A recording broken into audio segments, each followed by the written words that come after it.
Hello civil engineers, मैं निशांत गोस्वामी एक बार फिर से आप सभी सिविल इंजीनियर्स का रीइंफोर्स के डिजिटल प्लेटफॉर्म पे हार्दिक स्वागत करता हूं। इंजीनियर्स, आज हम लोग आ चुके हैं एम्स में आए हैं एक बिल्डिंग प्रोजेक्ट जो कि national research institute for dental study के सिमेट्रिकल बिल्डिंग्स बन रहे हैं। उस प्रोजेक्ट पे आए हैं on the behalf of client. हमारा कुछ विजिट है और साथ ही हम लोग क्लाइंट के प्रोजेक्ट इंजीनियर से भी इंट्रोड्यूस कराएंगे आप सभी सिविल इंजीनियर्स को। तो हमारे साथ में है प्रोजेक्ट इंजीनियर रजनीश चौहान। ये प्रोजेक्ट इंजीनियर रजनीश चौहान है जो कि इनके ऑफिस में अभी हम लोग बैठे हुए हैं। साथ ही हम लोग ये हमारे इनके प्रोजेक्ट्स पे भी हम लोग चलेंगे और as a client on the behalf of client हम लोग कुछ एनालिसिस करेंगे जो कि आपको वीडियोस में भी सेशंस में भी मिलेंगे। साथ ही अभी समझते हैं कि ये बिल्डिंग किस चीज़ का है और कितने एरियाज़ में बिल्डिंग बन रहे हैं और ये बिल्डिंग का स्पेसिफिकेशंस क्या है, जो कि हम लोग प्रोजेक्ट इंजीनियर रजनीश चौहान जी से हम लोग समझेंगे। इससे पहले मैं बताना चाहूँगा कि ये बिल्डिंग जो है national institute for research and dental studies के लिए बन रहा है, जहाँ पे स्टूडेंट्स अपने डेंटल स्टडीज़ पे रिसर्च कर सकेंगे। उस बिल्डिंग का पहले से एक सिमेट्रिकल बिल्डिंग साथ में बना हुआ है, उसी के जस्ट सिमेट्रिकल में ये बिल्डिंग बन रहा है। साथ ही इस बिल्डिंग का स्पेसिफिकेशंस में G+7 है, डबल बेसमेंट है, नीचे 2 बेसमेंट है प्लस ऊपर 7 फ्लोर है। टोटल मिला के 10 स्लैब इसमें कास्टिंग होने हैं, जिसमें से 6 या 7 हो चुके हैं। और स्ट्रक्चर ड्राइंग भी समझेंगे, साथ ही हम लोग एलिवेशंस भी देखेंगे और इसके साथ हम लोग रिइंफोर्समेंट पे भी चलेंगे और देखेंगे रिइंफोर्समेंट का क्या स्पेसिफिकेशंस के साथ वहाँ पे अभी काम चल रहा है। हालांकि अभी दिल्ली में पॉल्यूशन के वजह से अब 1-2 दिन से काम रुका हुआ है, लेकिन हम लोग प्रोजेक्ट पे चलेंगे। अभी प्रोजेक्ट के ऑफिस में बैठे हुए हैं और हम लोग चलेंगे और देखेंगे कि वहाँ क्या क्या डिटेल स्पेसिफिकेशंस है अकॉर्डिंग टू ड्राइंग। तो अभी पहले मैं इंट्रोड्यूस करा दूं रजनीश चौहान जी से, इनसे कुछ बेसिक जानकारी ले लेते हैं हम लोग इस बिल्डिंग प्रोजेक्ट्स के बारे में, फिर हम लोग चलते हैं प्रोजेक्ट्स पे। हेलो फ्रेंड्स, आप सबका यहाँ पे स्वागत है। मैं प्रोजेक्ट इंजीनियर KIG फ्रॉम, और जो हमारा क्लाइंट है वो HSCC है, गवर्नमेंट प्रोजेक्ट है डेंटल। इस प्रोजेक्ट में हम हॉस्पिटल का एक पार्ट बना रहे हैं, जो साथ में एक बिल्डिंग बनी हुई है, उसी का एक ये लगा लो कि सेम टू सेम ही है copy, double basement plus G+7। इसमें फर्स्टली होता क्या है, कोई भी इंजीनियर किसी साइड पे जाने से पहले 2 चीज का ध्यान रखे। एक सेफ्टी प्रायोरिटी होती है। कोई भी इंजीनियर आएगा, सबसे पहले आपको सेफ्टी का ध्यान रखना पड़ता है। सेकेंडली, किसी भी बिल्डिंग का इंट्रोडक्शन करने से पहले आपको एलिवेशन देखना चाहिए ड्राइंग्स के लिए। आप डायरेक्ट किसी भी साइड पे भी कोई भी जाता है तो वहाँ पे स्ट्रक्चर ड्राइंग मांगता है, कोई कुछ मांगता है, नहीं, वो गलत है। अगर आपने एलिवेशन देखा, समझा, तो आप स्ट्रक्चर ड्राइंग भी समझ जाओगे, सब कुछ आ जाएगा आपको। तो इंजीनियर्स, हम लोग आ चुके हैं एम्स के अंदर, जो national institute of research and dental study का जो सिमेट्रिकल बिल्डिंग बन रहा है, उसके 6th फ्लोर पे आ गए हैं। 6th फ्लोर का जो है अभी कास्टिंग नहीं हुआ है। 6th फ्लोर का अभी रेनफोर्समेंट और शटरिंग डल रहा है, उसका एक्सप्लेनेशन मैं इस वीडियो में करूंगा। पहले मैं आपको बता दूं, ये सामने देख रहे हैं, ये सारे आपके एम्स के बिल्डिंग्स हैं। हम लोग एम्स की बिल्डिंग्स के अंदर में जो हमारा ये प्रोजेक्ट चल रहा है, national institute of research and dental study का जो बिल्डिंग बन रहा है, उसके 6th फ्लोर पे हम लोग आए हुए हैं। इधर सामने आप देख सकते हैं, ये सारे एम्स के बिल्डिंग्स हैं। ये सारे आपके एम्स बिल्डिंग है और एम्स के अंदर एक रेड बिल्डिंग बड़ा फेमस है, जो कि रेड बिल्डिंग में हमेशा VIP लोगों का वहाँ पे इलाज और ट्रीटमेंट चलता है। वो सामने देख रहे हैं, दूर में रेड बिल्डिंग दिख रहा होगा, वो रेड बिल्डिंग हमेशा से VIP लोगों के लिए है। साथ ही हम लोग एम्स के कंपाउंड के अंदर जो national institute of research and dental study का जो बिल्डिंग्स बन रहा है, जहाँ पे मेडिकल स्टूडेंट्स अपना रिसर्च कर सकेंगे, उस बिल्डिंग के 6th फ्लोर पे हम लोग आ रहे हैं, जो कि G+7 बिल्डिंग्स है। इस प्रोजेक्ट का on the behalf of client हम लोग प्रोजेक्ट शेड्यूलिंग भी कर रहे हैं। इस प्रोजेक्ट का हमने पूरा प्लानिंग किया है on the behalf of client as a consultant. साथ ही मैं आज आप लोगों को कुछ रीइंफोर्समेंट डिटेल बताने जा रहा हूं। मैं यहाँ पे स्पेशली आज यहाँ पे विजिट कर रहे हैं एज ए क्लाइंट, हमें विजिट था कंसल्टेंट के बिहाफ पे। बताना था कॉन्ट्रैक्टर को, कुछ रीइंफोर्समेंट समझाना था, कुछ शेड्यूलिंग समझाना था। तो उसी के अंतर्गत मैं एक सेशंस बना रहा हूँ, जो कि आप सभी सिविल इंजीनियर्स के लिए बहुत ही उपयोगी होगा। मैं पहले आप लोगों को दिखाना चाह रहा हूँ, यहाँ पे स्पैन के अंदर स्लैब का स्पैन दिखाना चाह रहा हूँ। ये जो स्पैन दिख रहा है, ये यहाँ पे शटरिंग लगा हुआ है, शटरिंग प्लेट्स लगे हुए हैं। साथ ही आपको बीच बीच में एक चेम्बर्स दिख रहे होंगे जो कि बीम के लिए स्पैन छोड़ा गया है। ये बीम, यहाँ पे जो बीम है, यहाँ पे इस जंक्शन को हम लोग सेकेंडरी जंक्शंस बोलते हैं, सेकेंडरी बीम यहाँ पे आएगा और ये सारे आपके बीम्स के लिए शटरिंग प्लेट्स छोड़ा गया है। साथ ही इस पे जो होगा, इस पे स्लैब का रिइंफोर्समेंट डलेगा, जैसे कि top main bars, bottom main bars, जो भी मेस डलेगा इस स्पैन के ऊपर डलेगा। मैं ड्राइंग भी समझाऊंगा, ड्राइंग भी शेयर करूंगा आप लोगों के साथ, ताकि आप सभी सिविल इंजीनियर्स का क्लियर कंसेप्ट हो सके। यहाँ पे आप देख सकते हैं पूरा यहाँ पे चैनल छोड़ा गया है, इसलिए छोड़ा गया क्योंकि बीम और स्लैब का हमें पता है कि बीम और स्लैब का रिइंफोर्समेंट एक साथ डलता है और कास्टिंग भी एक साथ होता है, क्योंकि बीम का जो लोड होता है वो कॉलम में जाएगा, लेकिन स्लैब का जो लोड होगा वो बीम में जाएगा। स्लैब का जो लोड जाता है वो बीम में जाता है। अब बीम का लोड जो है ये कॉलम के थ्रू आपके सब स्ट्रक्चर के तक जाएगा और सब स्ट्रक्चर से आपके फुटिंग फाउंडेशन से लोड आपका एग्जॉस्ट हो जाता है, ट्रांसफर हो जाता है सॉइल में। तो इसको विस्तार से हमें जानना जरूरी है कि ये जो स्लैब का स्पैन है, ये स्पैन में कितने mm का सरिया आपका मेन बार है, कितने mm का सरिया डिस्ट्रीब्यूशन बार पड़ेगा। साथ ही बीम में हमें देखना होगा टॉप मेन बार, बॉटम मेन बार, उसके 3 जोन्स हम लोग देखेंगे। 3 जोन्स होते हैं बीम में, जहां पे कंप्रेशन जोन और कहां पे टेंशन जोन होता है। इन सब का डिटेल में रिइंफोर्समेंट के साथ हम लोग देखने जा रहे हैं। साथ ही आपको एक चीज और मैं बताना चाहूँ कि जैसे ये स्लैब है और इधर आप देख सकते हैं बीम के लिए स्पैन छोड़ा गया है। यहाँ पे सामने आप जो देख रहे हैं, ये शियर वाल है। शियर वाल बोले तो यहाँ पे आरसीसी वाल है, जो कि लिफ्ट के लिए ये वाल बनाया जाता है चारों तरफ से। यहाँ पे जो रिइंफोर्समेंट आपको दिख रहा है, ये आपका 32 mm का रिइंफोर्समेंट डला हुआ है, जो कि इसका कास्टिंग हो चुका है up to the 6th floor. अब यहाँ से ऊपर जो जाएंगे वो आपका, और इससे बकलिंग लगा के, आपका कपलर लगा के यहाँ पे आपको रिइंफोर्समेंट ऊपर जाएगा, एक्सटेंशन जाएगा, और साथ ही हम लोग यहाँ पे शटरिंग प्लेट लगा के यहाँ पे कंक्रीटिंग करेंगे, जो कि ये है आरसीसी वॉल, जिसको सीवर वॉल बोलते हैं, जो कि लिफ्ट वॉल भी बोलते हैं। आप देख सकते हैं लिफ्ट, और उधर वहां पे आप देखेंगे स्टेयर केस भी है। स्टेयर केस का आप वहां पे प्लेट लगा हुआ है, जो कि स्टेयर केस कहीं भी किसी भी बिल्डिंग में स्टेयर केस रहेगा। साथ ही कॉमर्शियल बिल्डिंग में या हॉस्पिटल प्रोजेक्ट से या कोई भी आपके कॉमर्शियल बिल्डिंग्स है, वहाँ पे लिफ्ट होना एज पर एज एनबीसी, यहाँ पे लिफ्ट होना अनिवार्य है। लिफ्ट के भी कई सारे कैटेगरीज हैं, जो कि हमारे प्रीवियस के सेशंस में हमारे प्रोफेशनल ट्रेनर्स ने बनाया है कि लिफ्ट के कैटेगरीज कौन से बिल्डिंग में किस तरह के लिफ्ट्स होंगे, क्या स्पेसिफिकेशंस होगा, वो सारी चीज डिस्कस किया गया है। मैं आपको थोड़ा सा बीम का रिइंफोर्समेंट समझाना चाहूंगा। यहाँ पे आप देख सकते हैं, यहाँ पे बीम का रिइंफोर्समेंट यहाँ पे बार बेंडर्स ने क्या किया है, सरिया यहाँ पे बना रखा है, बस इसको हमें फिट करना है, शटरिंग लगा के कंक्रीटिंग करना है। तो मैं यहाँ से समझाना चाह रहा हूँ। जंक्शन से आप देखेंगे ये कॉलम का जंक्शन है, ये जो है कॉलम का जंक्शन है, यहाँ पे कॉलम और बीम का जंक्शन है। ये जो रिइंफोर्समेंट है, यहाँ पे जो रिइंफोर्समेंट लगा है 32 mm का रिइंफोर्समेंट लगा हुआ है कॉलम के अंदर, यानी कि 32 mm का रिइंफोर्समेंट लगा है कॉलम के अंदर 32 या 30 mm का, यानी कि यहाँ पे जो भी ग्रेड ऑफ कंक्रीट होगा वो मिक्स डिजाइन होगा। यहाँ पे M20 M15 ये सारे चीज नहीं यूज हो रहा है एज पर एज ड्राइंग।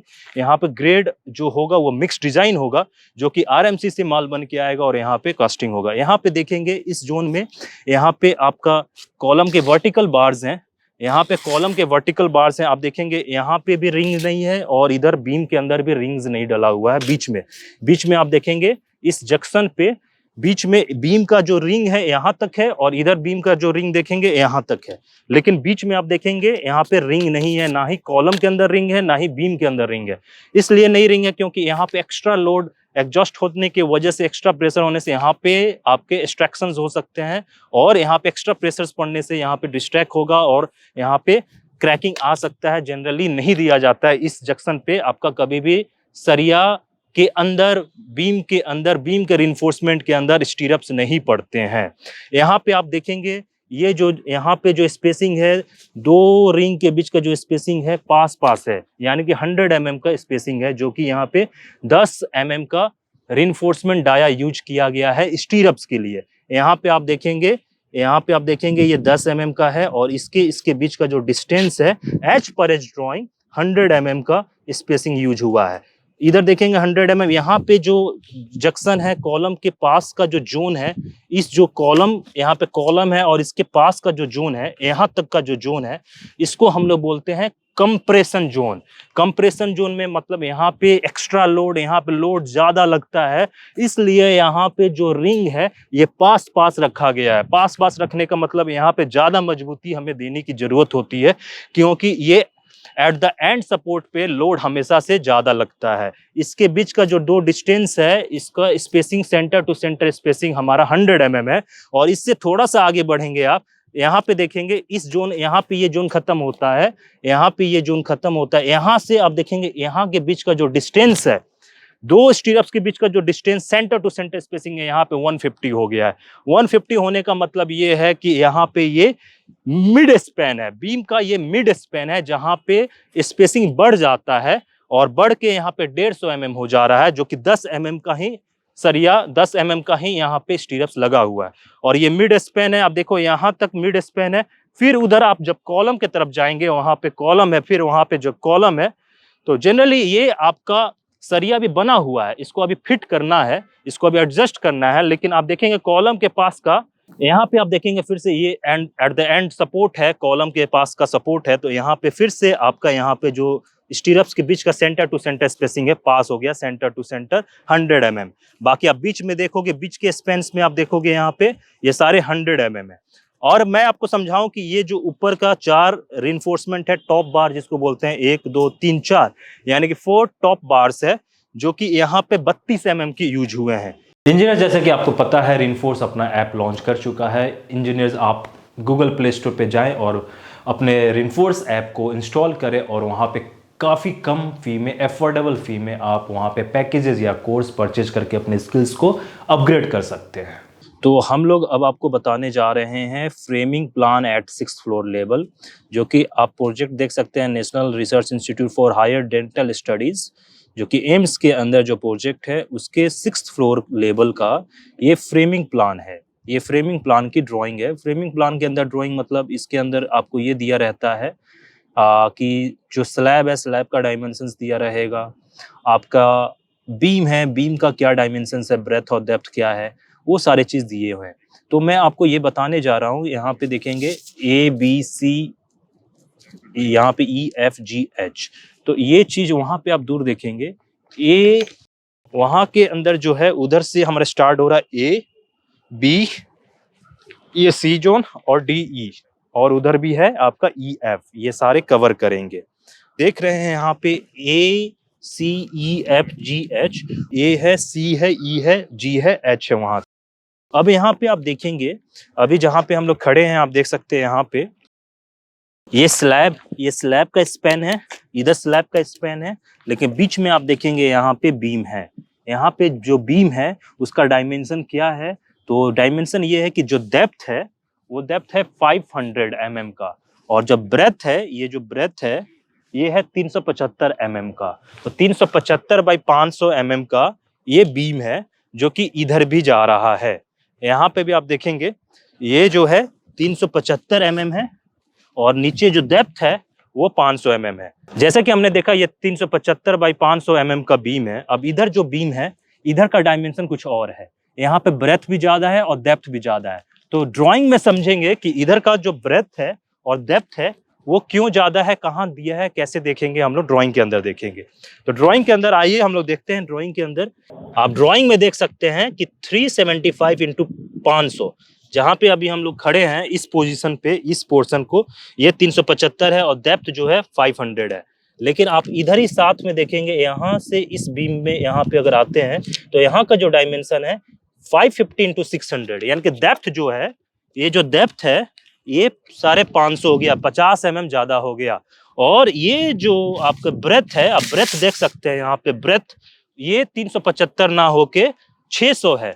इधर का जो बीम है यहाँ पे जो ब्रेथ है 375 है, लेकिन इधर का जो ब्रेथ है ये आपका 600 है, यानी कि 375 से ज्यादा, कितना ज्यादा, तो आपको 225 mm ज्यादा है यहाँ पे।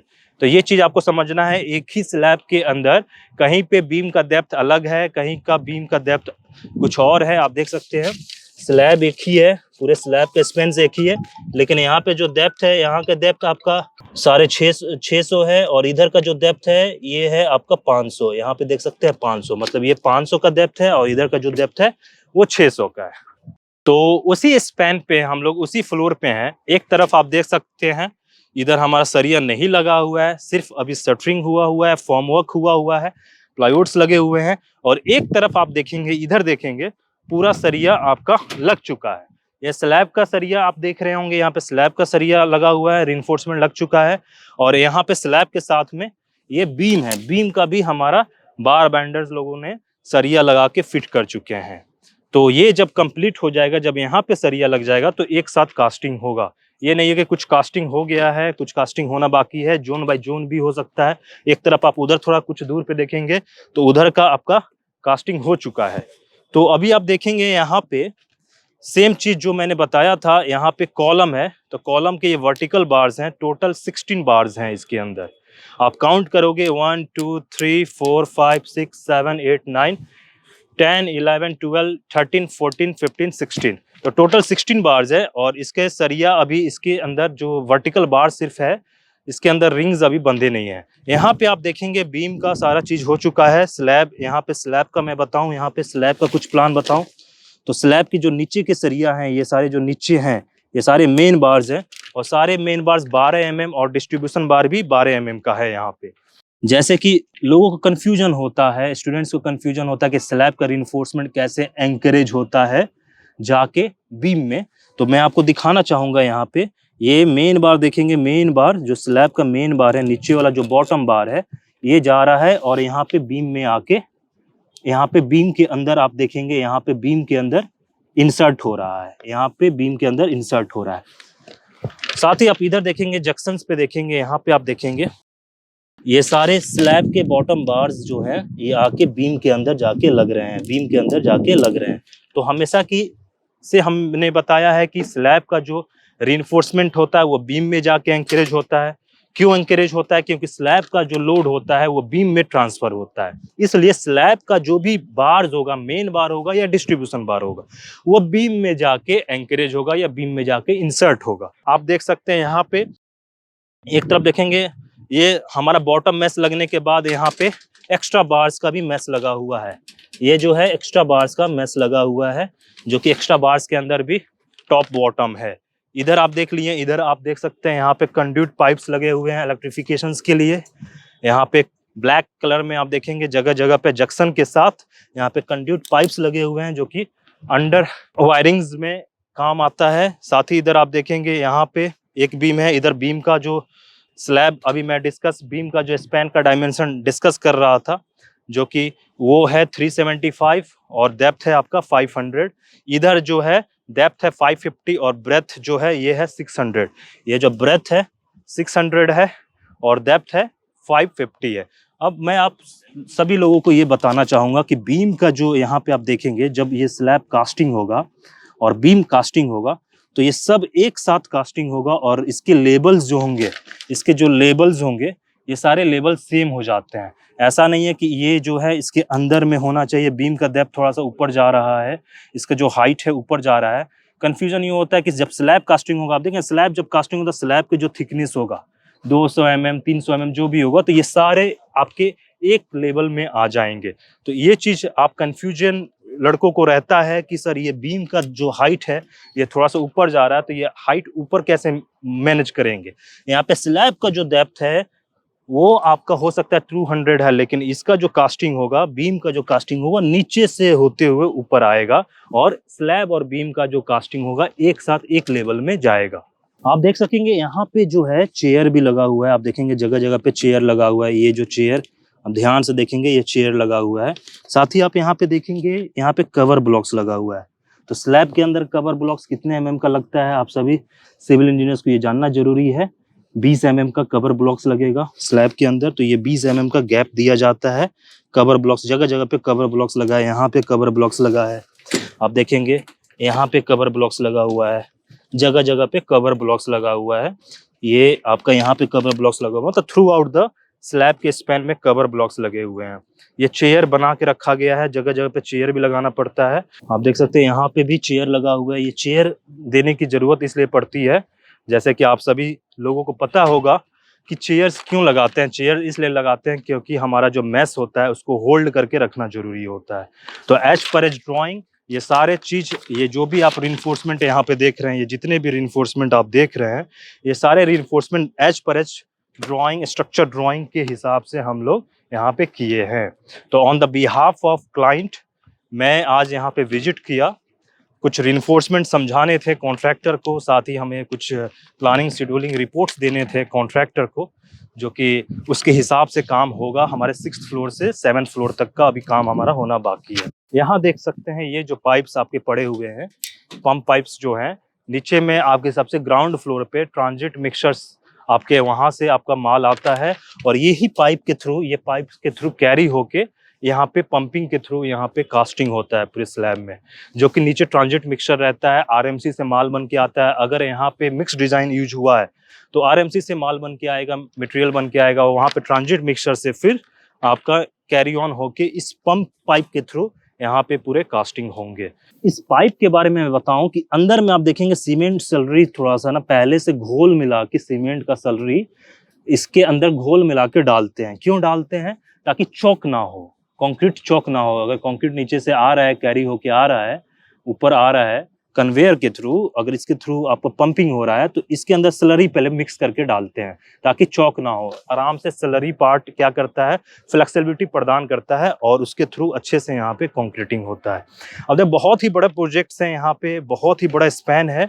इस पे आप देखेंगे कुछ पार्ट का रिइंफोर्समेंट डल चुका है, कुछ पार्ट का रिइंफोर्समेंट अभी डलना बाकी है, और इसके ऊपर में भी आपका फ्लोर जाना बाकी है, एक फ्लोर और इसके ऊपर जाना बाकी है। साथ ही आप देखेंगे वहाँ पे हाइड्रोलिक क्रेन दिख रहा है, जो कि हेवी लिफ्टिंग मशीन्स के तौर पे इसको यूज किया जाता है। बड़े बड़े स्ट्रक्चर, आपके बड़े बड़े पार्ट्स कुछ ऐसे होते हैं जो कि उसको लिफ्ट करना पड़ता है, वो सारी चीजें यहाँ पे। इधर आप देखेंगे ये सारे बैटन्स के साथ लगे हुए ये सारे शटरिंग प्लेट्स हैं, जिसको फॉर्म वर्क्स भी बोलते हैं। प्लाई के साथ आप देख सकते हैं ये सारे प्लाईज बैटन्स के साथ ये सारे लगे हुए हैं, जो कि इसको यूज किया जाएगा। आप देखेंगे इसको यूज किया जाएगा कॉलम के अंदर, क्योंकि यहाँ पे जो कॉलम्स है काफी बड़े बड़े कॉलम्स हैं, 700 mm बाई 400 mm ऐसे कॉलम्स हैं, 600 mm बाई 500 mm, इतने बड़े बड़े कॉलम्स हैं। तो ये सारे कॉलम्स के अंदर आपके ये सारे फॉर्मवर्क्स यूज होंगे। इंजीनियर्स हम लोग देख सकते हैं यहाँ पे स्लैब के बीचे बीच एक ऐसा जोन है जहाँ पे बहुत ही बड़े लेवल पे, आपको बहुत ही लंबा लेंथ पे एक शाफ्ट छोड़ा गया है। ये शाफ्ट क्यों छोड़ते हैं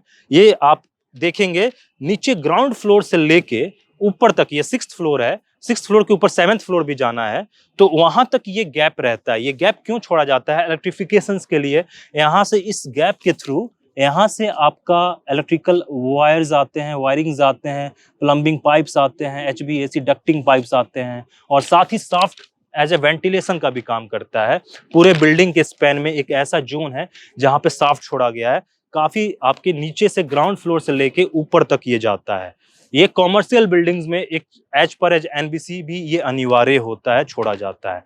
साथ ही आप यहाँ पे देखेंगे कॉलम के अंदर ये सारे बार्स जो हैं, कहीं पे आपके कम हाइट पे है, कहीं पे आपके थोड़ा सा ऊपर लेंथ पे है, कहीं पे उससे भी ऊपर है। ये अल्टरनेट बार्स होते हैं। अल्टरनेट बार्स क्यों छोड़े जाते हैं? ताकि जब इससे ऊपर जो आपका कॉलम एक्सटेंड होगा, वहां पे आपका फिर से यहाँ पे ज्वाइंट करना, कपलिंग लगा के या बाइंडिंग वायर्स लगा के, यहाँ पे अल्टरनेट बार्स पे आपके जोन, कपलिंग जोन होता है, या आप इसको ये बोल सकते हैं बाइंडिंग जोन होता है, जो कि यहाँ से आपके एक्सटेंशन ऑफ कॉलम जाता है ऊपर के फ्लोर में। इसलिए अल्टरनेट बार्स आपके लगाए जाते हैं। कम कहीं पे कम यहाँ तक है, कहीं पे नीचे है, कहीं पे ऊपर है, तो ये छोड़ा जाता है। नीचे में आप देखेंगे, ये तो मैंने अल्टरनेट बार्स बताया। नीचे में आप देखेंगे यहाँ पे ये स्लैब का कास्टिंग हो गया है और ये कॉलम का कास्टिंग अब ऊपर के फ्लोर में होना बाकी है। ये हम लोग चीज क्यों करते हैं? यहाँ पे चारों तरफ से देखेंगे तो एक टेम्पोररी हम लोग यहाँ पे कंक्रीटिंग करके छोड़े हुए हैं। ये एज ए बेंचमार्क फिक्स करते हैं, एज ए मार्किंग फिक्स करते हैं, हमें पता नहीं चलता है। अगर आप देखेंगे यहाँ पे अगर रहेगा ऐसा, तो यहाँ पे हमें पता नहीं चलेगा कि कॉलम का क्या डायमेंशन है, कॉलम का एक्सटेंशन कहाँ से, कॉलम का कहाँ से क्या है, लेंथ क्या है, ब्रेथ क्या है, यहाँ पे आपको इनविजिबल है। अगर आप वहां पे ऐसे करके शो कर देंगे। यहाँ पे ऐसे बेंचमार्क लगा देंगे। टेम्पोररी कुछ कंक्रीटिंग करना होता है जो कि लेंथ और ब्रेथ पे करते हैं, जिससे हमें पता चल जाता है कॉलम का एग्जैक्ट लेंथ और ब्रेथ क्या है, ताकि हमारा शटरिंग लगाने में, फॉर्मवर्क लगाने में आसानी होती है और विजिबिलिटी मिल जाती है कि हमारा शटरिंग कहाँ से किस पोर्शन में लगाएगा।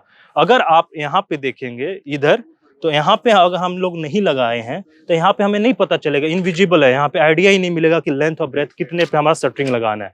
लेकिन दूसरे तरफ आप देखेंगे यहाँ पे एज ए बेंचमार्क लगा दिया जाता है, ताकि प्रॉपर आइडिया मिल जाता है कि हमारा शटरिंग कैसे चारों तरफ से लगाना है और कंक्रीटिंग कैसे होगा।